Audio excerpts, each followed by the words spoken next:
They left me at the airport with a one-way ticket and thought they'd stolen my home. They called it estate planning, a simple bit of paperwork to make things easier down the road. But what they didn't know, as they sped away leaving me on the curb, is that my late husband's lawyer and I had planned for a very different kind of estate. They had no idea I'd already arranged for the locks to be changed. If you have ever been underestimated, if you've ever been made to feel small by the very people who should have protected you, then you know exactly what's coming. Stick around, and maybe consider hitting that subscribe button, because this is a story about a lesson.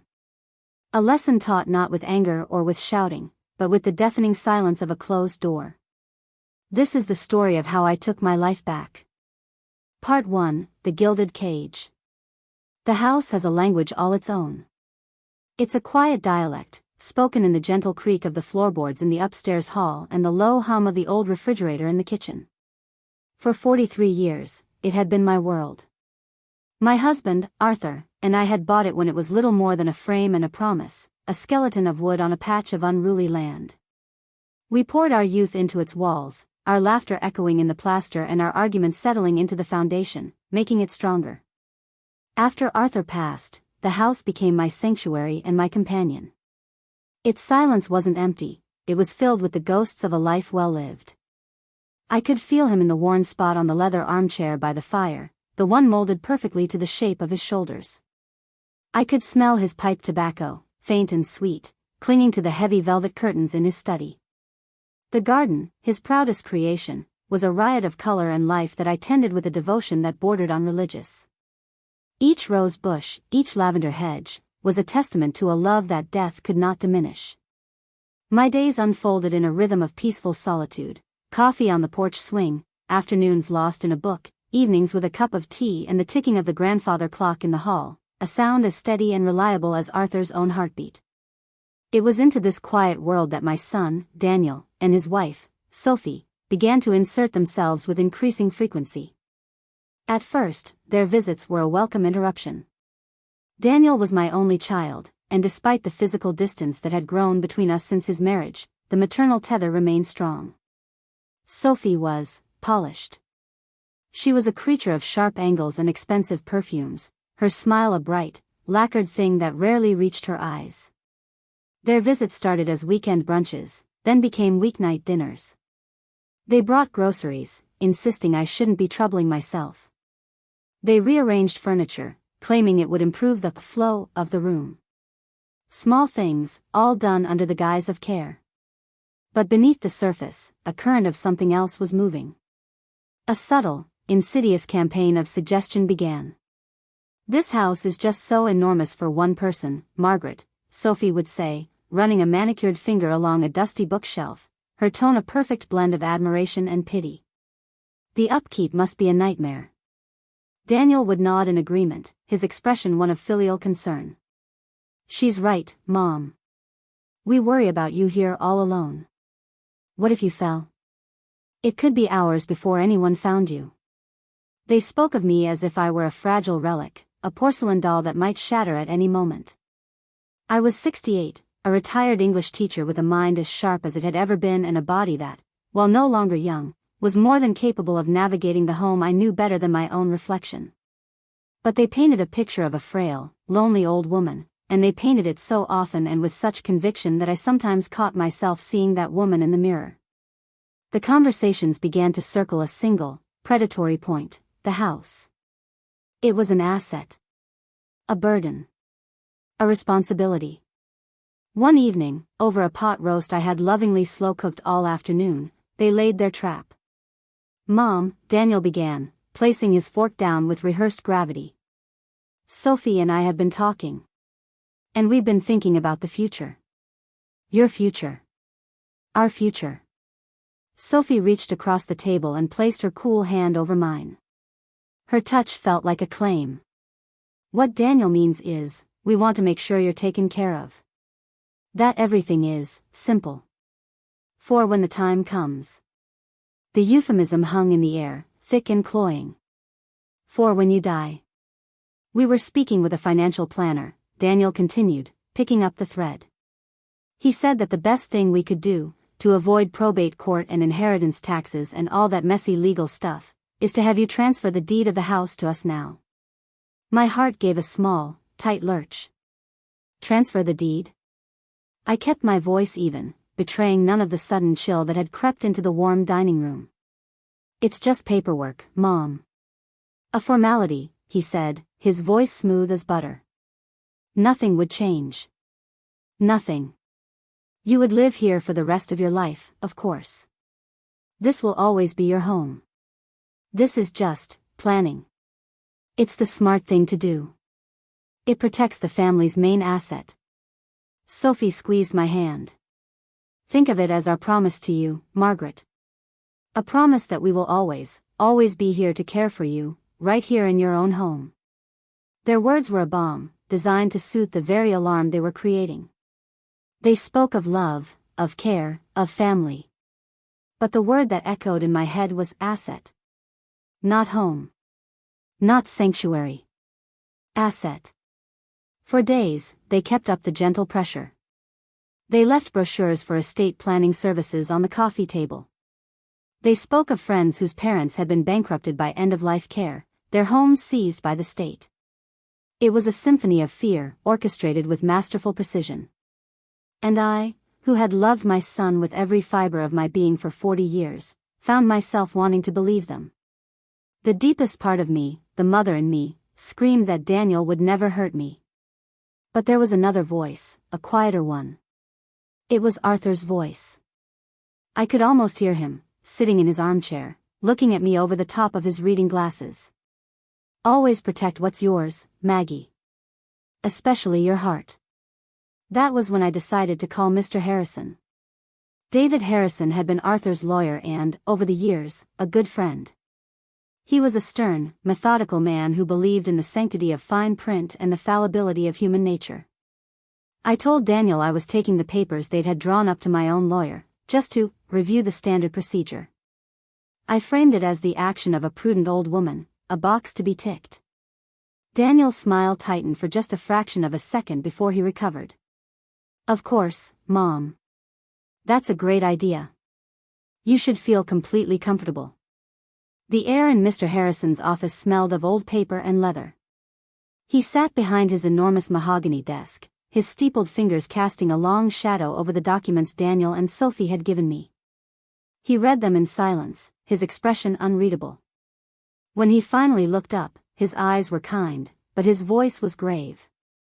"Margaret," he said, his tone gentle. "This is a quitclaim deed. It's the simplest way to transfer property. It's also the most absolute. The moment you sign this, the house, this home you and Arthur built, will no longer be yours. It will belong to Daniel and Sophie, free and clear. You would be, in the eyes of the law, a tenant in your own home. A tenant they could evict at any time, for any reason." The words landed like stones in the pit of my stomach. Evict. The word was ugly, unthinkable. "They promised," I whispered, the words sounding feeble even to my own ears.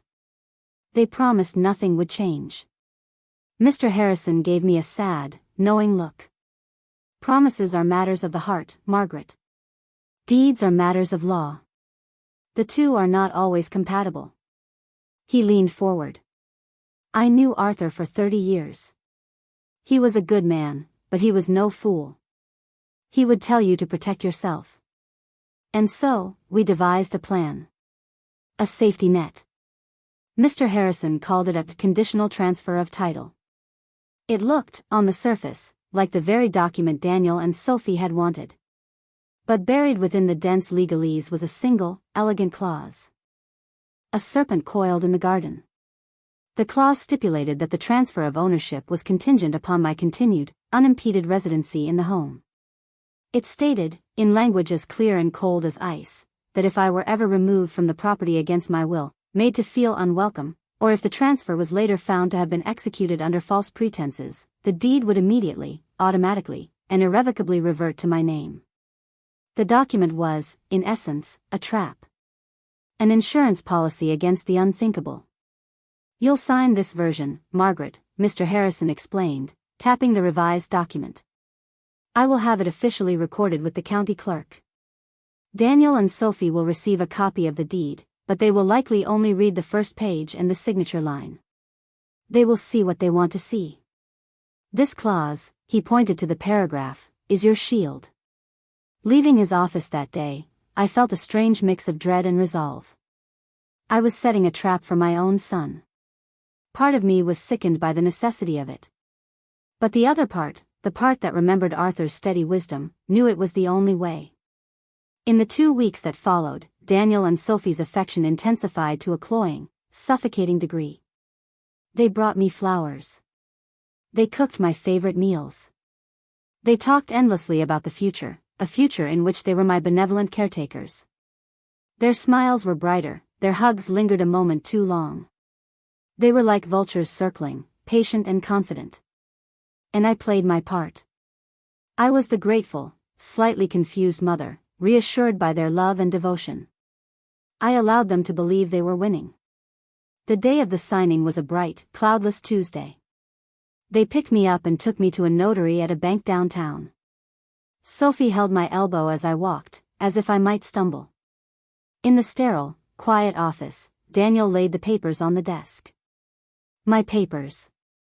The ones Mr. Harrison had drafted. As instructed, I had swapped them. I picked up the heavy black pen, my hand steady. I looked at my son, my beautiful boy, his face a mask of eager anticipation.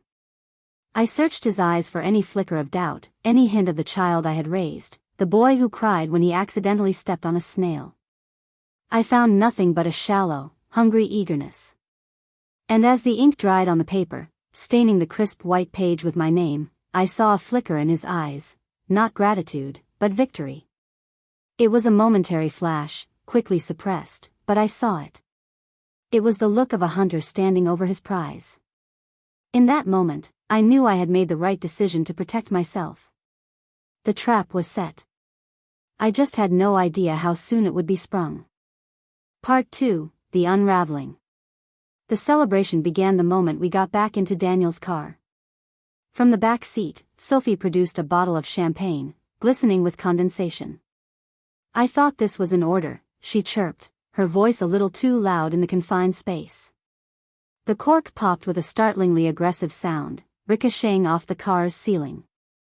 They didn't have glasses, so they drank straight from the bottle, passing it back and forth like giddy teenagers. They offered it to me, but I declined. "It's a bit early for me, dear," I said, my voice a placid surface on a churning sea of dread. The sight of them, toasting to their acquisition of my life's memories, was obscene. "To the future," Daniel said, taking a long swig. "And to family."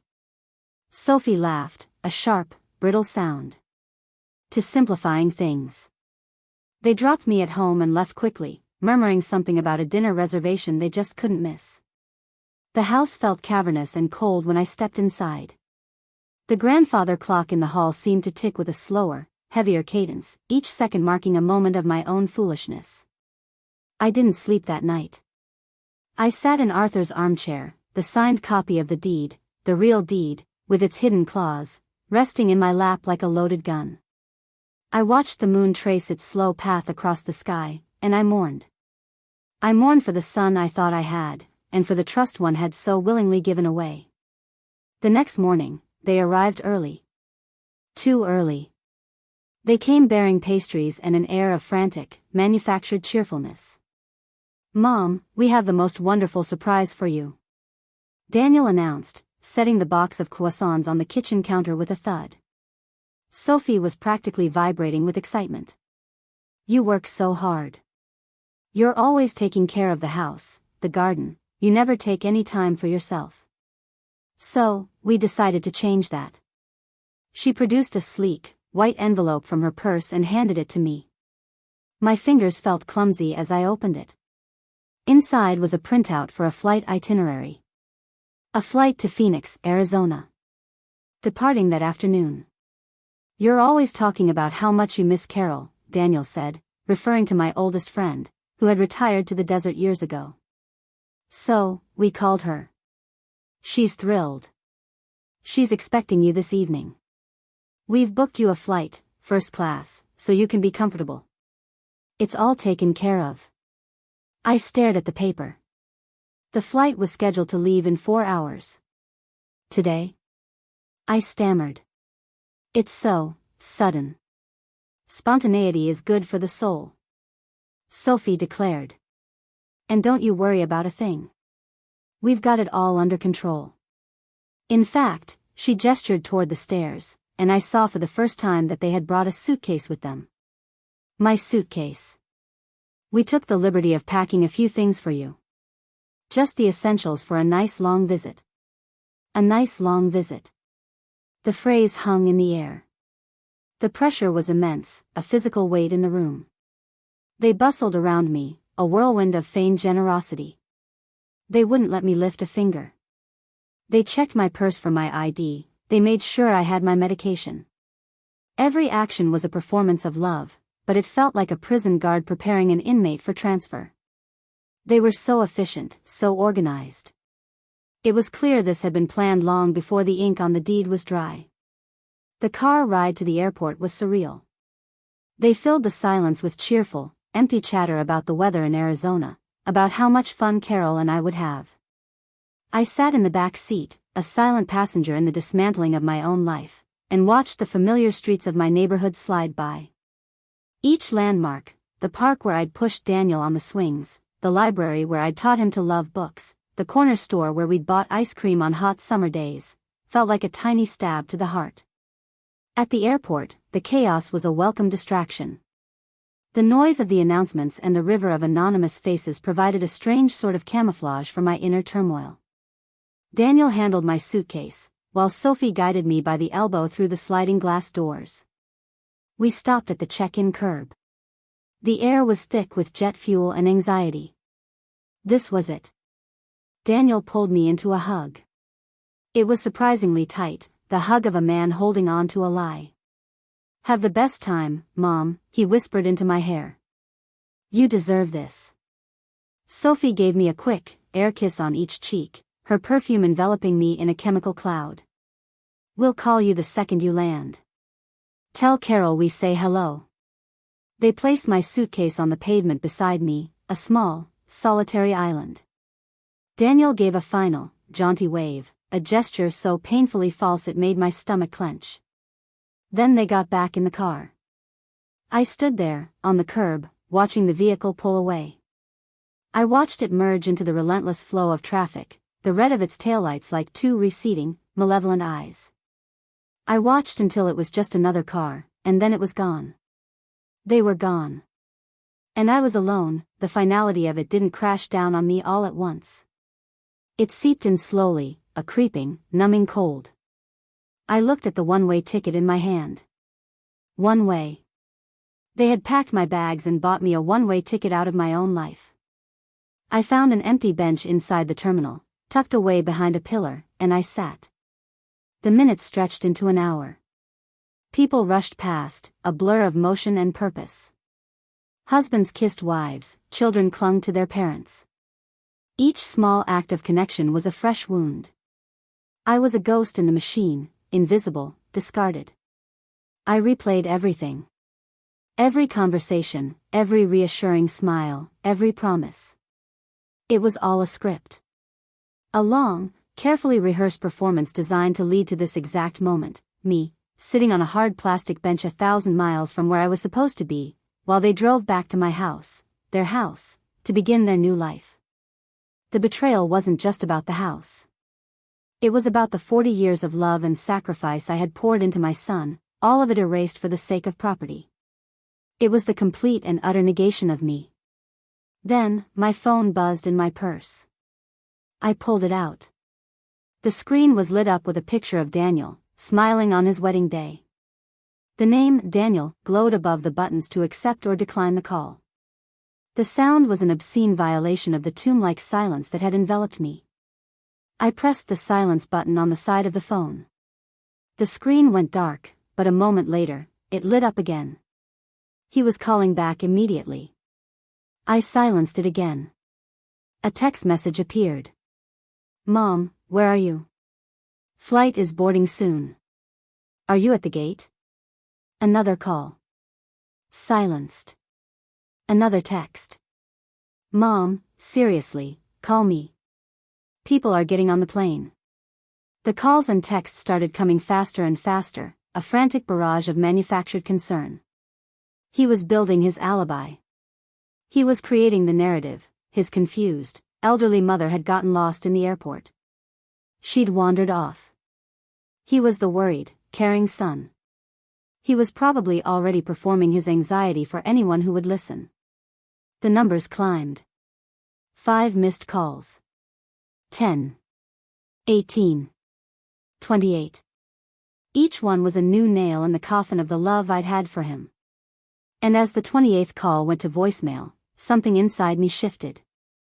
The ice of shock and grief began to crack, and underneath it was not sadness, but a slow-burning, diamond-hard rage. It was a cold, clear anger, utterly devoid of hysteria. They thought I was a helpless old woman. A problem to be managed, a loose end to be tied up and shipped away. They had underestimated me.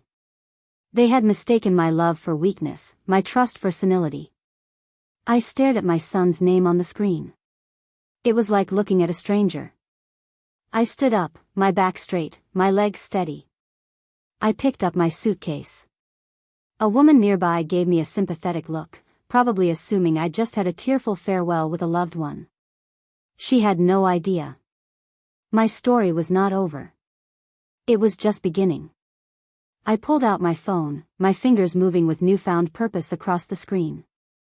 I scrolled past the dozens of notifications from my son and his wife. I wasn't calling them back. I wasn't calling my friend Carol in Arizona to tell her I wouldn't be coming. I was calling the only other number that mattered. The call connected on the second ring. "Mr. Harrison," I said, my voice as calm and steady as the ticking of my grandfather clock. "It's Margaret Collins." They did it. It's time. Part 3, The Architect of Silence. There was no surprise in David Harrison's voice. Only a calm, grim readiness. "Margaret. I was wondering when you might call. I'm sorry it came to this. Tell me everything." Standing near a quiet corner of the departure lounge, with the tinny sound of boarding announcements echoing around me, I recounted the events of the last 24 hours. My voice, which I expected to tremble, was instead eerily steady. I detailed the fake surprise, the packed suitcase, the one-way ticket, the final, jaunty wave as they drove away. I spoke with the dispassionate clarity of a witness reporting a crime. Because that's what it was.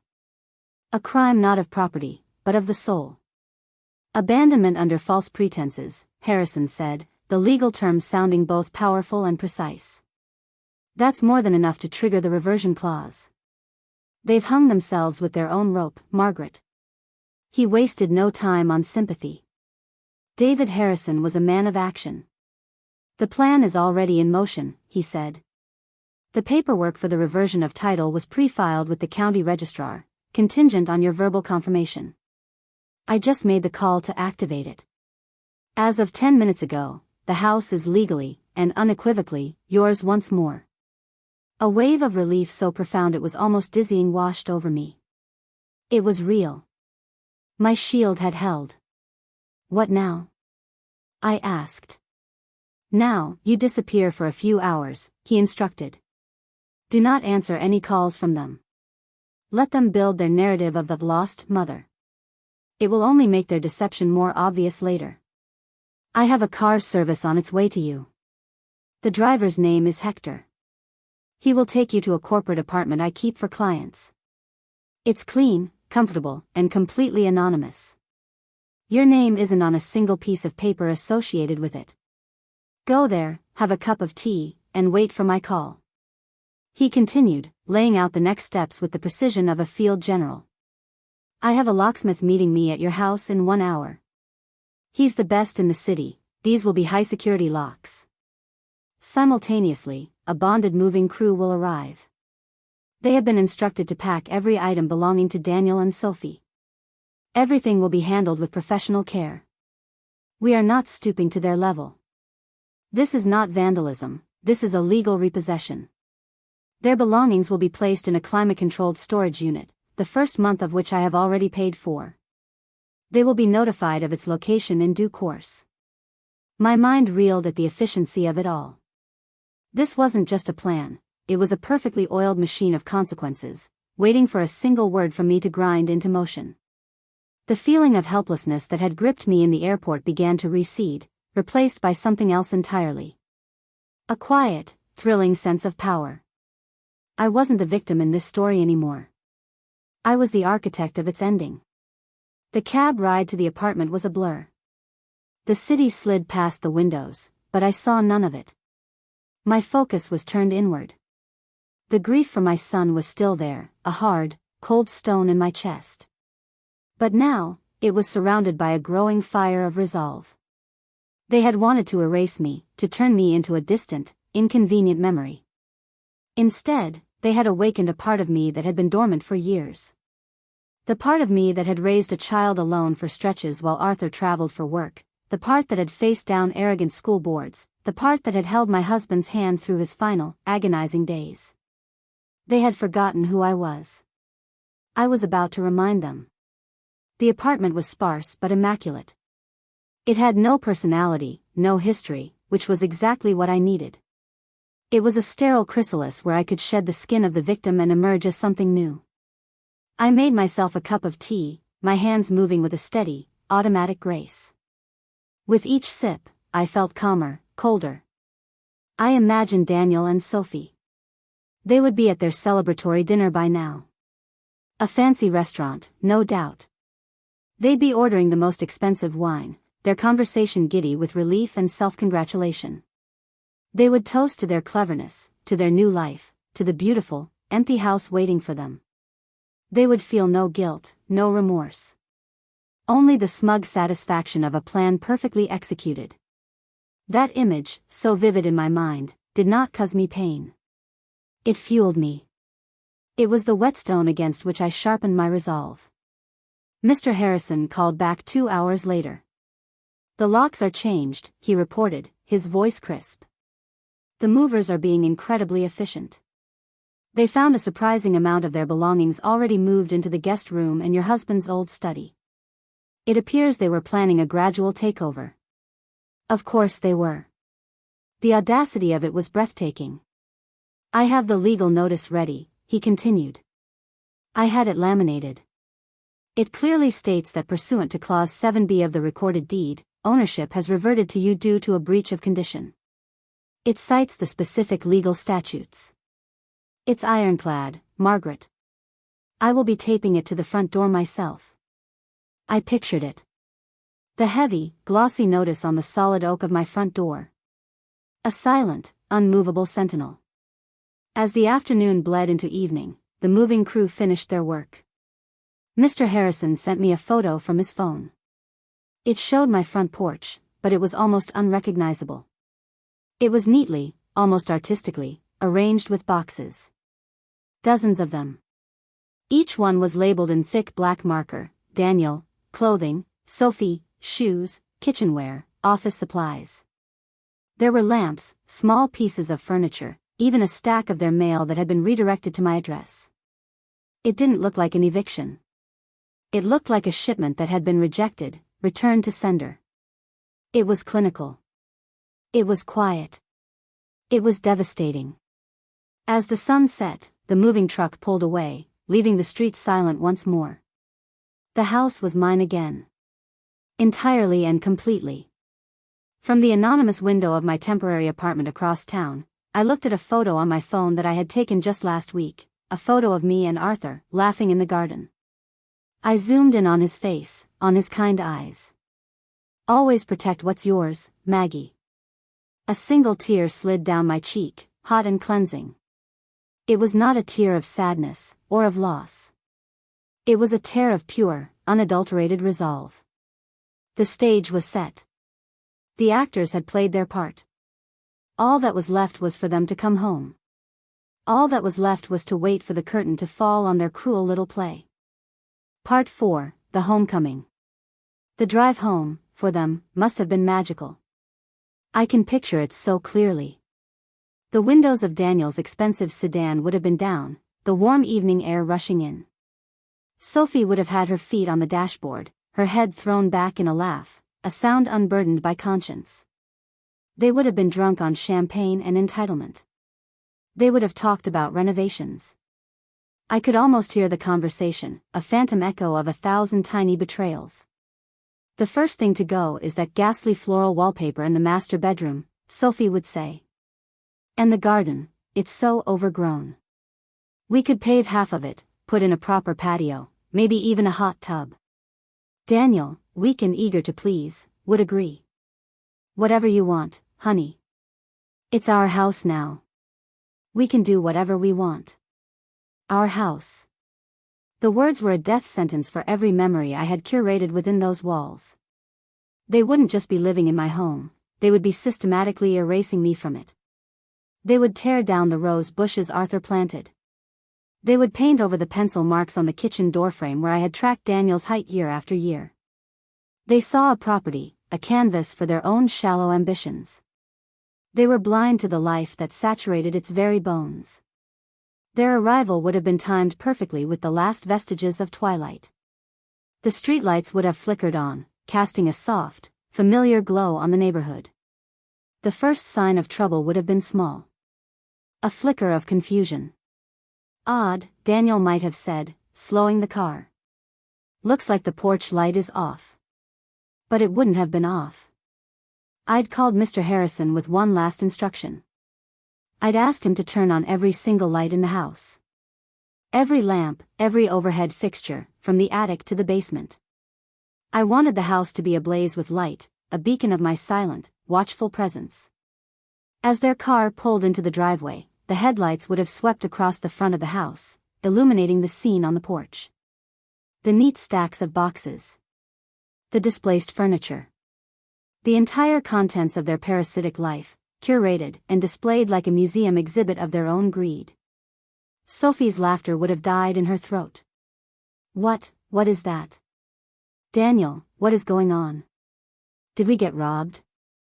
The irony of her question was a thing of bitter beauty. Daniel would have gotten out of the car first, his face a mask of confusion. He'd walk slowly up the stone path, his steps hesitant. He'd see the labels on the boxes, his own name scrawled in impersonal black ink. And then he would see the door. My door. The one he had walked through thousands of times. But it was different now. It was guarded. He'd see the glint of a new, unfamiliar deadbolt. And taped squarely in the center, at eye level, he would see the laminated notice. His face must have drained of all color. He would have read the dense, legal text, his lips moving silently. The words would have been alien to him, a language of consequences he had never been forced to learn. Conditional transfer. Breach of Clause 7b. False pretenses. Ownership irrevocably reverts. He would have fumbled for his keys, his hands suddenly clumsy. He'd push his key into the lock. The new lock. It wouldn't turn. He'd try again, jamming it with more force, a bubble of panic rising in his chest. The solid, unforgiving click of metal failing to engage would be the first sound of his new reality. "Mom." His voice would be thin, incredulous. He'd bang a fist on the door, the sound echoing flatly against the wood. "Mom, are you in there? This isn't funny. What is this? Some kind of sick joke?" By then, Sophie would be at his side, her perfectly constructed composure shattering like cheap glass. She'd rip the notice from the door, or try to, before realizing it was securely taped, and read it herself. Her shriek would have cut through the quiet evening air. "What is this? What did you do?" she'd scream, turning on him, her face contorted with fury. "You told me she was a sentimental old fool. You told me this was airtight." And then, the phone calls began. I was sitting in Arthur's armchair, the one they had planned to get rid of. A fire crackled in the hearth, a cup of chamomile tea warming my hands. My phone was on the small table beside me, face up. I had turned the ringer on, wanting to hear every call. The first one was from Daniel. His picture filled the screen. I watched the phone vibrate on the polished wood, the sound of frantic buzzing against the calm crackle of the fire. I let it ring until it went to voicemail. A moment later, Sophie's name flashed on the screen. I let that one ring, too. They began calling one after the other, a desperate, overlapping rhythm of panic. The house was filled with their electronic ghosts.